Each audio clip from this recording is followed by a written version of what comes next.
What, he used the Force? He both did and didn't, lady. So you did that yourself.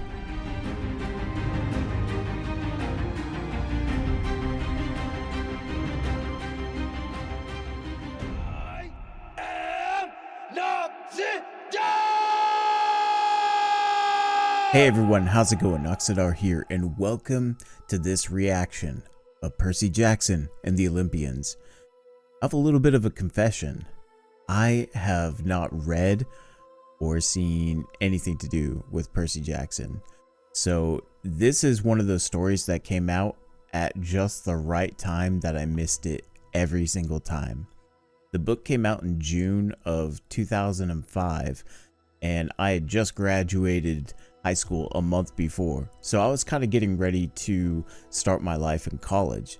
And then the movie comes out in February of 2010, 1 month before I had actually moved to start my life in Japan. And it was one of those things where I just missed it at every possible avenue. But here we are, 2023, the end of 2023, and sitting down to watch this Disney Plus original.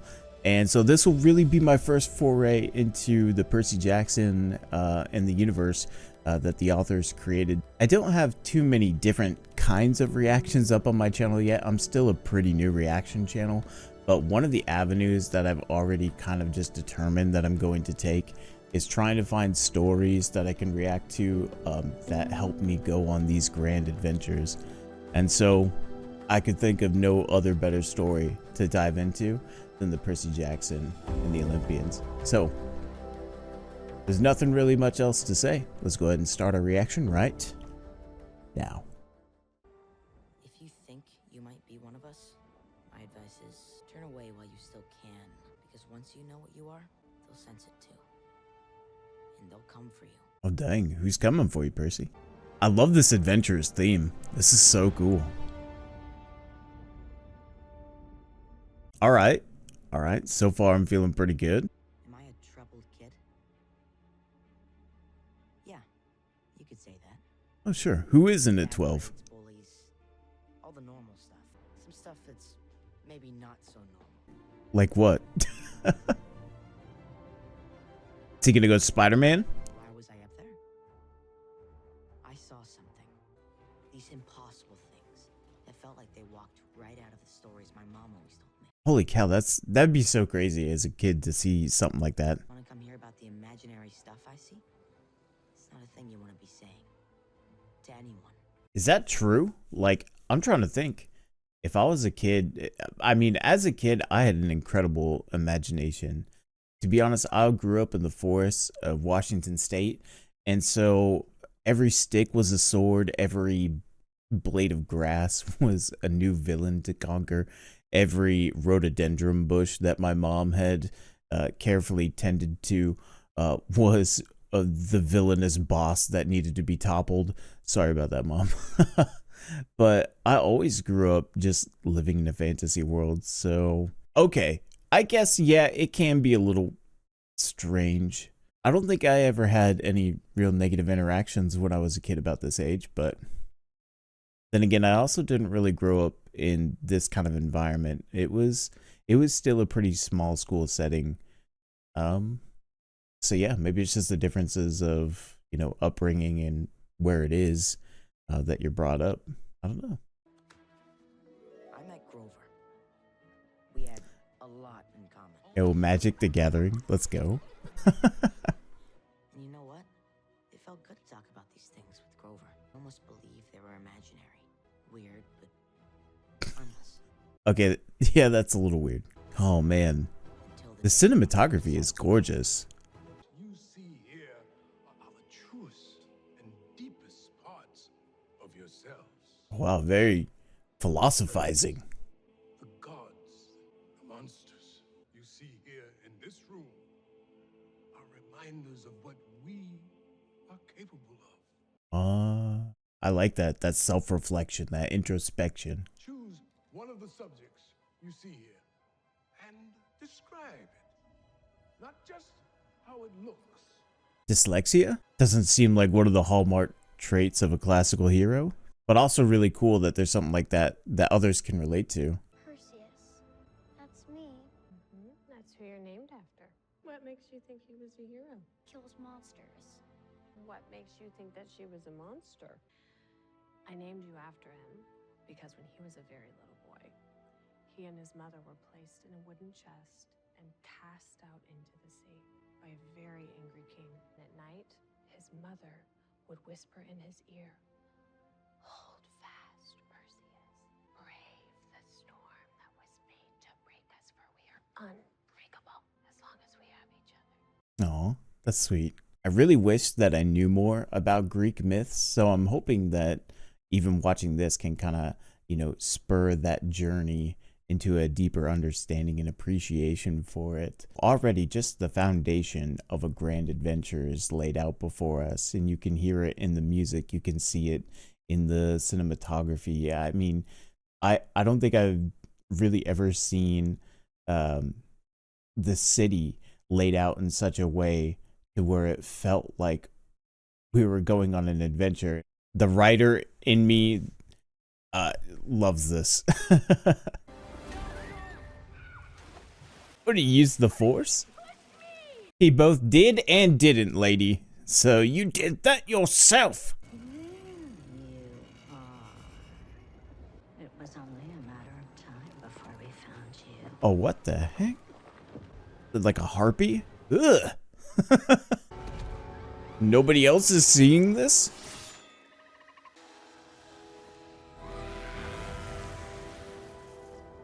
Percy just Thanos snapped his teacher. I like how the pigeons were unbothered by all of this. Where's Mrs. Dodds? Percy, there's no one here by that name. Oh wow, he just Back to the Future erased her memory too. Mr. Underwood, do you have anything to add? I feel like this is a really sweet kid just put in an impossible situation being Percy's friend. Yes, I did. Good friend. Be honest. Percy, what are you doing lying like that? Come on, dude. Okay, I don't need any more stories about how special I don't realize I am. They aren't helping. This is my ride. I'm going home. I love we're starting out with the story of the reluctant hero, completely unaware of the destiny that lies before him. So cool. I'm walking out. You're walking in. I should be apologizing to you. So really everybody but the kids and like harpy teachers are exceedingly nice to Percy. I feel like maybe it's not so bad. Welcome home, genius. See, he's already getting complimented. Oh, is that all you gotta say to me? Wow. Wow. So he just stays home and does online gambling. Nice, he's probably a kick streamer. All that matters is that you're here, okay? To pick up your welcome home gift. What is that? Is that a bag of rocks? It looked like there was a candy cane in it though. Please. Could you have Okay. peppers on my sandwich? You got it. Good delivery right there. That was great.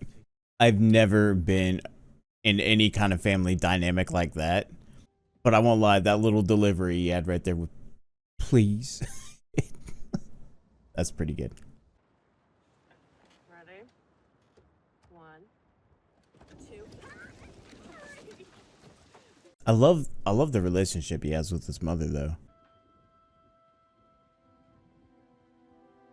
These sweeping musical themes kind of feel evocative of something like, I don't know, it kind of reminds me of Disney's Hercules a little bit. Good marshmallows, ones that don't burn so easy.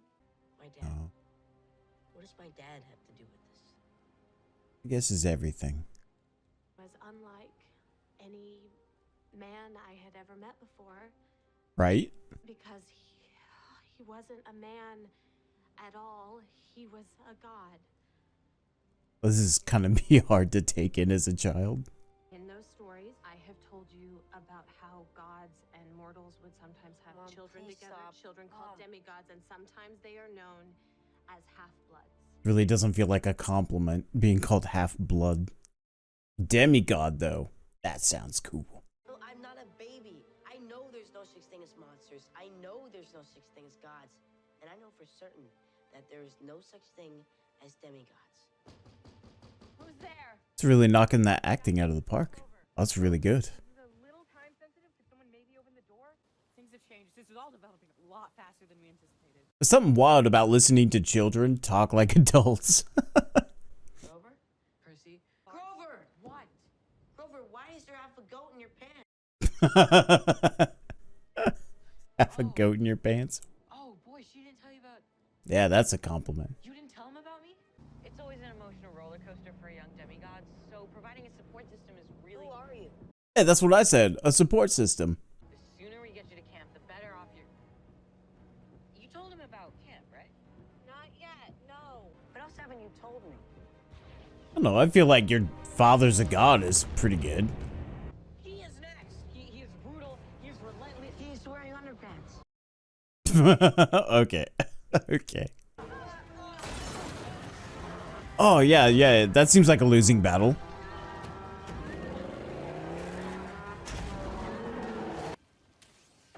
The way that's shot, it almost looks like he's getting out of a spaceship.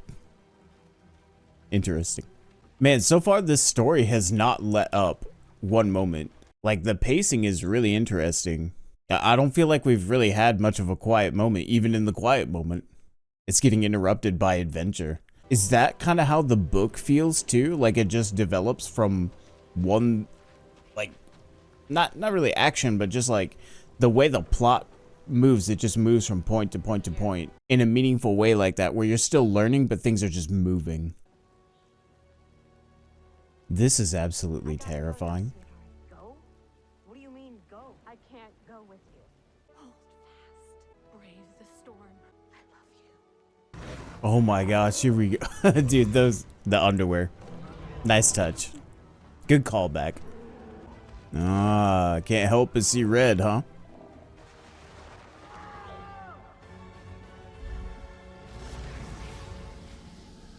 Okay, well, honestly, kid, that's less traumatic than watching your mom get gored by a minotaur with horns, so... Honestly, that would piss me off if my pen became a sword after it was too late.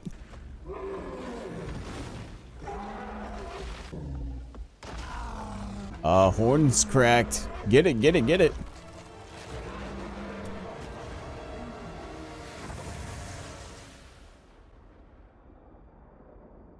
Well played, Percy. Welcome to camp, Percy Jackson. We've been expecting you. Oh, wow. Man, so that was Percy Jackson, our first episode. And I gotta say, the one thing that really kind of took me aback was, and I had mentioned this before we started recording, that, you know, I seek to look for stories that really fill me with a sense of adventure. As you can see on my channel, if you take a look around, I've started with One Piece, an absolutely bonkers number of episodes, but every single one has been just kind of a surprising, fun, wholesome, and, you know, sometimes heartbreaking journey. I had a really hard time fitting in my own commentary because this story moves. It moves from one plot point to the next. We're changing scenes, but like it never feels rushed. I feel like I'm getting precisely the information that I need in order to understand where I'm currently at, where I'm currently heading, and where we've been in the past as well. And that to me is like, kind of feels like the hallmark of having a writer's sensibilities. And so I know this this series was done in collaboration with, I hope I'm saying his name right, like Rick Riordan. Is it Rick Riordan or Rick Riordan? He pronounce Rick Riordan's name. Rick Riordan. So Riordan was way off the mark, but it really does feel like there was a guiding hand through this. And that's also very similar to how I felt with the One Piece live action, of all things, right? Is that it really felt like there was an author's touch to this. So that's kind of what I mean when I feel like the pacing and structure makes sense. The information feels deliberately delivered. Some of the performances were really quite outstanding. Seeing emotionally mature children while at the same time grappling with traumas and hang-ups and things like that is very interesting. And maybe, you know, some of that is just the sprinkling of having an adult author writing for the perspective of children, but it just cracks me up how sometimes you'll have a child that is saying things that just sound like it should be delivered from, you know, a 35-year-old adult like myself. And so it doesn't really take me out. If anything, it just kind of, it helps me focus a little more on what the characters are about and what they're saying when they speak above what I would assume is like the capacity for them. But I guess it makes sense if you have a young kid who's actually, or no, sorry, you have a 24-year-old satyr who's moonlighting as like a 12-year-old's kid. But I really enjoyed this. I feel like the music, kind of evocative of other very adventurous stories like Disney's Hercules and things like that. And so I really feel like music is such an, I don't want to say underappreciated, but often initially overlooked. You know, I feel like sometimes music is the thing we come back to after we've experienced and pulled apart the other things like character and cinematography and things like that. But I would actually say that the music held all of this together. It's what helped make the pacing feel intentional. It's what helped drive the action in the story, but also the more tender moments, and none of it felt disconnected. It really was the glue that held this whole thing together, and so I'm very much looking forward to a second episode. I really hope you enjoyed this. Hopefully I can find some more opportunities to sneak some commentary in there. I was just kind of really enthralled with what I saw here. Let me know what you think about this so far, and I'll see you in the next one. This is Noxidar, out. We'll see ya.